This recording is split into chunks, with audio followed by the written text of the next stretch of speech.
మరోవైపు టీఆర్ఎస్ ప్రభుత్వంపై సీరియస్ అయ్యారు పీసీసీ చీఫ్ ఉత్తమ్ కుమార్ రెడ్డి. 18 నెలల్లో టీఆర్ఎస్ ఒక్క పని కూడా చేయలేదన్నారు. కాంగ్రెస్ శంకుస్థాపనలు చేస్తే టీఆర్ఎస్ వాటిని ప్రారంభించి గొప్పలు చెప్పుకుంటుందన్నారు. గ్రేటర్లో టీఆర్ఎస్ కు బుద్ధి చెప్పాలని పిలుపునిచ్చారు ఉత్తమ్. ఈ 18 నెలల్లో చేసింది కేవలం గులాబీ హోర్డింగ్లు పెట్టడం, గులాబీ కండువలు కప్పడం.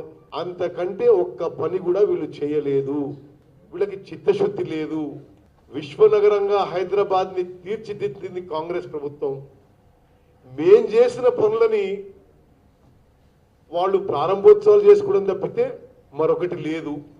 గ్రేటర్ హైదరాబాద్ పరిధిలో ఉన్న సెటిలర్లని ఈ జిహెచ్ఎంసీ ఎన్నికల్లో టీఆర్ఎస్ పార్టీకి బుద్ధి చెప్పాలని చెప్పి మేము మనం చేస్తున్నాం.